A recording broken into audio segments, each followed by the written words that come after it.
দেখো বন্ধুরা, ভাবলাম আজকে ভিডিও দিব না, কিন্তু ভিডিও তো দিতে হবে, এটা আমার কাজ।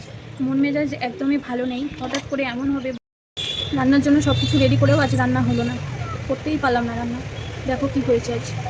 হ্যালো এভরিওয়ান, কেমন আছো তোমরা সবাই? আজকে আমরা ভালো নেই বলতে বাধ্য হচ্ছি। প্রত্যেক দিন তো বলি আমরা ভালো আছি, কিন্তু আজকে সত্যিই আমরা ভালো নেই। আর এই যে দেখলে, এখন বিকেলবেলায় বাবু খেলা করছিল, হঠাৎ করে 10 থেকে 15 মিনিটের মধ্যে কি এমন হলো ছেলের, এমনটা সত্যি আশা করিনি যে হঠাৎ করে ছেলের এরকম হবে। তো দেখো ব্লগটা, আমি এখানে রান্নার জন্য নিচে এসেছিলাম, ও খেলা করছিল ওর বাবার সঙ্গে।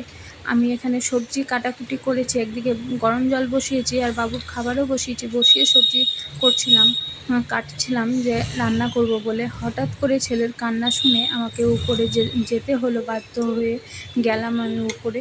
গিয়ে দেখি, হ্যালো বন্ধুরা, তো দেখো আজকে চলে এসেছি আরও একটি ব্লগ নিয়ে।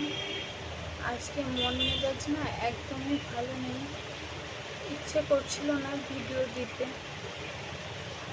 ব্লগটা দিতে, কিন্তু কি করব, এটাও আমার কাজ, এটাও আমাকে করতে হবে। তো মন মেজাজ একদমই ভালো নেই বললাম।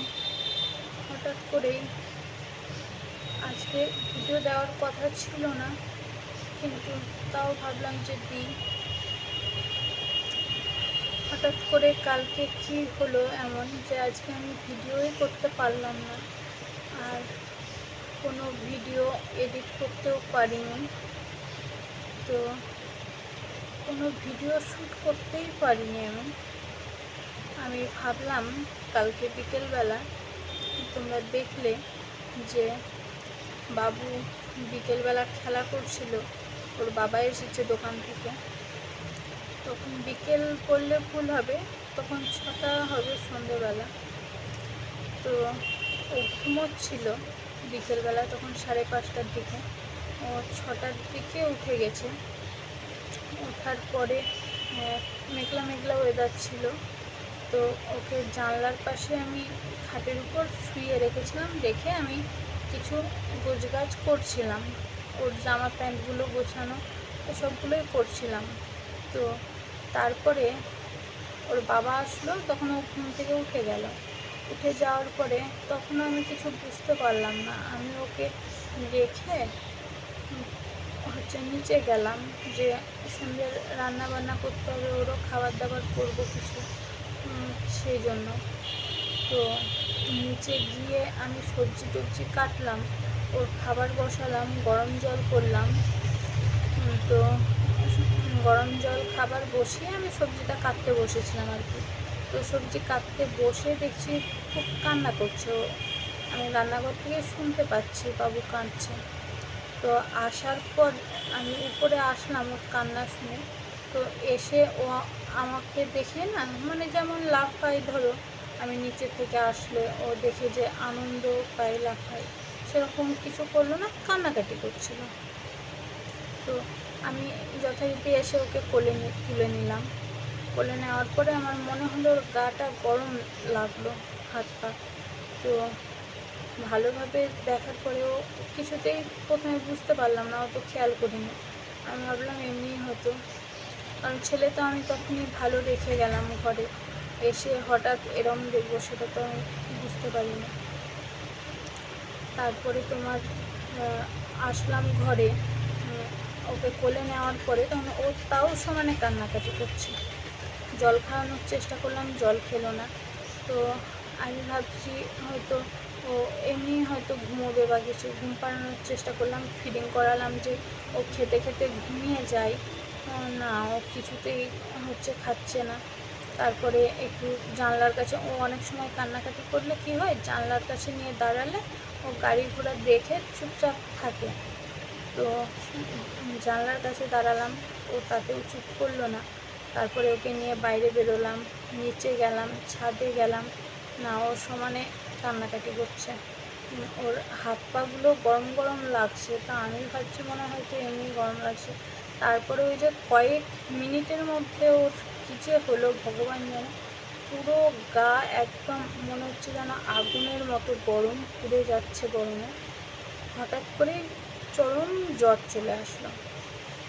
তো আমি ওর খাবার বসিয়ে রেখেছিলাম, আমাদের খাবার রেডি করেছিলাম আর কি, ডিম সিদ্ধ বসিয়ে রেখে এসেছিলাম যে তরকারি করব বলে।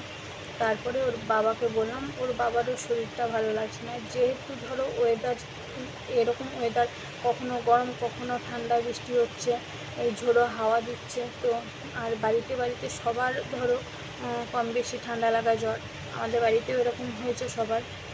তো আমরাই তিনজন একটু সুস্থ ছিলাম।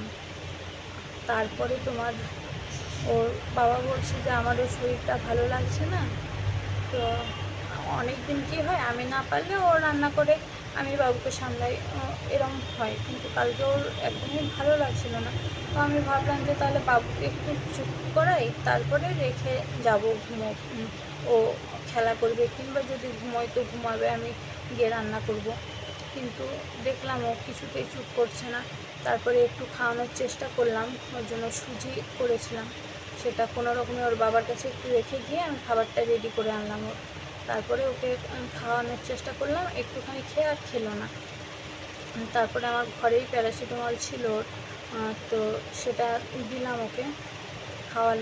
খাওয়ানোর পরে তাও তখন জ্বর ছাড়েনি। কিছুক্ষণ পরে হচ্ছে জ্বরটা ছাড়লো একটুখানি, তখন ও আবার একটু বসছে। মানে তোমরা না দেখলে বিশ্বাস করবে না, ও যে ওই কয়েক মিনিট 10 থেকে 15 মিনিটের মধ্যে এতটাই জ্বর এসেছে যে ওকে যে আমি বসে খাওয়াচ্ছি, ও বসে থাকছে না, ও নেতিয়ে পড়ছে আমার কোলে, শুয়ে পড়ছে বসে বসে। চেয়ারে বসে খাওয়াচ্ছিলাম, তো চেয়ারে ওরম করছে। তা আমি দেখলাম ও যদি পড়ে যায় বা কিছু হয় অসুবিধা হবে, ওই জন্য আমি আবার নিলাম কোলে। ও কোলে ওভাবে শুয়ে পড়ছে, ও কিছুতেই সোজাভাবে বসে খেতে পারছে না। তারপরে হচ্ছে জ্বরটা যখন ছাড়লো কিছুক্ষণ পরে ওষুধ খাওয়ানোর, তারপরে ও আবার ওর বাবার কাছে আমি দিলাম। ওর বাবার কাছে থাকছে না কিছুতেই, ও আমার কাছেই থাকবে। প্লাস আমি যে ওকে বসিয়ে রেখে একটু কোনো কিছু নিচ্ছি, ওর হয়তো জল খাওয়াবো, জলটা রেডি করছি, ও কিছুতেই শুনছে না। ও আমার কোলেই থাকবে, আমার কাছ থেকে নামবে না, আমাকে কোথাও যেতেও দেবে না ঘর থেকে। তো এরকম পরিস্থিতি হয়ে গেছে হঠাৎ করে। তারপরে এবার কী করবো, রান্নাবান্না তো করতেই হবে। ওর বাবা আবার গেল নিচে, ওর বাবা গিয়ে রান্নাবান্না করলো। আমি সবটাই রেডি করে রেখে এসেছিলাম মশলার জন্য। মশলাটা ঘুরিয়ে সবজিগুলো ভাজাভুজি করেছে, তারপরে রান্নাটা করেছে, ভাত বসিয়েছে, ভাত করেছে। সত্যি মানে ও এতটা করে বলে হয়তো আমারও হেল্প হয়, কারণ বাবুকে ও যদি হেল্প না করে, বাবুকে একা নিয়ে আমার পক্ষে সম্ভব না এত কিছু সামলানো। তো সত্যি কপাল ভালো যে ও আমাকে এতটা সাহায্য করে। তো যাই হোক, তারপরে আবার হচ্ছে কিছুক্ষণ পরে বাবুর আমার কাছে আবার ঘুমোলো খেতে খেতে। তারপরে হচ্ছে ঘুমানোর পরে উঠলো আবার ভালো। আর কিছুক্ষণ খেলা করলো, তখন জ্বরটা মোটামুটি কম ছিল, বেশিক্ষণ ঘুমায়নি, আধা ঘন্টাও মনে হয় ঘুমোয়নি, 20-25 মিনিট হবে ঘুমালো। দিয়ে তখন ওঠার পরে একটু খেলাধুলো করলো, তখন ভালো আছে, হাসছে। তারপরে রাত্রের দিকে হালকা আবার জ্বর আসলো, তখন 8:30-9টা হবে। তো ওকে রাত্রিবেলা রুটি খাওয়াই একটু। তা আমি কালকে আবার হচ্ছে রুটি খাওয়ালাম, খেলো না, 2 চামচ মতো মুখে দিল, তারপরে খেলো না। তো আমিও আর জোর করলাম না, যেহেতু ওর শরীরটা খারাপ, বেশি খাওয়ালে তখন বমি করবে, কী করবে। তো আমি আবার ওষুধটা ওকে আবার প্যারাসিটামল দিলাম, যেহেতু বিকেলবেলায় দিয়েছিলাম একবার, আর রাত্রিবেলা একবার দিলাম, জ্বর ছিল হালকা বলে। তো তখনও হচ্ছে হালকা হালকাই গা হাত পা গরম লাগছিল, মাথাটাও গরম লাগছিল। তারপরে হচ্ছে ঘুমিয়ে গেল 10টার দিকে, আবার কিছুক্ষণ খেলা করলো। তারপরে তোমার 10টা বাজতে 5-10 হবে, এরকম সময় হচ্ছে ঘুমিয়ে গেল। ঘুমানোর পরে রাত্রিবেলা উঠেছে, তখন করে আওয়াজ করছে মুখ দিয়ে। তো আমি ভাবলাম কিছু সমস্যা হয়েছে হয়তো, ও অনেক সময় কী করে ঘুমের মধ্যে এপাশ ওপাশ করে সমানে, বুঝতে পারি না কেন। তো আমি ভাবলাম হয়তো সেরকম কিছু হবে। তারপরে আমি ভাবলাম যে জ্বর এসছে, ঠান্ডা লাগছে হয়তো, সেই জন্য ঢাকা দিলাম। ওর যখন আমি চোখ খুলে ওর মানে উঠে বসে ওর গায়ে হাত দিয়েছি, কি বলবো তোমাদের, তোমরা বিশ্বাস করবে না, এত গা গরম। ওর জামা প্যান্ট পরিয়ে রেখেছি, একটা হাফ হাতা গেঞ্জি পরিয়ে রেখেছিলাম আর হাফ প্যান্ট পরিয়ে রেখেছিলাম। তো তারপরে দেখি যে পুরো হচ্ছে ওটা গা গরম, মাথা গরম, মাথার পিছন দিকটা প্রচণ্ড গরম। তারপরে তোমার হচ্ছে উঠে আমি আবার কি করলাম, জল নিয়ে একটা ন্যাকড়া ভালোভাবে চিপে নিলাম ভিজিয়ে। তারপরে গোটা গা হাত পা একটু মুছে দিলাম হালকা হালকা করে। মাথাটা ন্যাকড়াটা একটু ভালোভাবে ভিজিয়ে মাথাটা হচ্ছে মুছে দিলাম। বিছানার মধ্যে একটা বড় বাটির মধ্যে জল নিয়ে আমি ওকে করে দিলাম, কারণ ওর এত জ্বর এসছে, নিয়ে আমি বাইরে বেরোতেও পারছি না, কিছু না, খাটের উপর বসে এক পাশ দিয়ে নেমে আমি ওকে এসব করে দিলাম। তারপরে ও আবার হচ্ছে সারা রাত ঘুমোয়নি।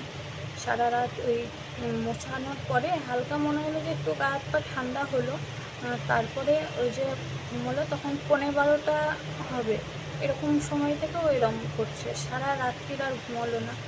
আর আমিও জেগে বসে আছি ওর জন্য, একবার কোলে তুলিয়ে নিচ্ছি, একবার সময় সময় কান্না করছে, মানে খুব যে চিৎকার করে অনেক সময় কান্নাকাটি করে সেরকম কান্নাকাটি না, হালকা হালকা কান্নাকাটি করছে। আর মুখে এরকম একটা আওয়াজ করছে, মানে ওর কষ্ট হচ্ছে জ্বরের জন্য, বুঝতে পারছি। এবার যেহেতু রাত্রে একবার ওষুধ খাইছে, এত ঘন ঘন তো ওষুধ খাওয়ানো ঠিক না। তারপর রাত্রিটা কোনোভাবে ওইভাবে কাটলো, সারা রাত্রি ঘুমোলো না। ভোরবেলা ওর বাবা উঠেছে 5টার আগে, 4:45টার দিকে। তো সেই 4:45টার দিকে উঠে গেছে, উঠে গিয়েও আর ঘুমোয়নি। এবার সকালবেলা যে হচ্ছে ডাক্তার দেখাতে নিয়ে যাব, সেটাও হচ্ছে নিয়ে গেলে ধরো আমাকে তো আগের থেকে কাজগুলো সারতে হবে, কাচা ধোয়া এগুলো, বাসি ঘর ঝাঁট দেওয়া, এসব ও আমাকে কিছুতেই ছাড়ছিল না। তারপরে হচ্ছে কোনো মতে সকালবেলায় তখন 7টা হবে এরকম হচ্ছে ঘুমোলো। ঘুমানোর পরে আর কি বলতো, আমার ছেলে এত চঞ্চল, কোনো সময় একটু ও মানে এক জায়গায় বসে থাকে না, শুয়ে থাকে না, যতক্ষণ ঘুমোই ততক্ষণই ও শুয়ে থাকে, তাছাড়াও কখনো একটু শুয়ে থাকে না। তো সেই ছেলে হঠাৎ করে কালকে এমন হলো যে ও আর মানে উঠে দাঁড়াচ্ছেও না, বসেও থাকছে না, সমানে শুয়ে থাকছে, খালি শুয়ে পড়ছে, এরকম সারা দিন রাত ওর এভাবেই কাটতো। খুব কষ্ট পেয়েছে ছেলে আমার কালকে সারা রাত। তো তোমরা সবাই প্রে করো আমার সোনা যেন তাড়াতাড়ি সুস্থ হয়ে ওঠে। আজকের ভিডিওটা এখানেই শেষ করব। ভালো লাগলে চ্যানেলটাকে সাবস্ক্রাইব করে দিও, ভিডিওটা লাইক করো। দেখা হবে কালকে নেক্সট ব্লগে। আজকের মতো আসি, ভালো থেকো সবাই, সুস্থ থেকো।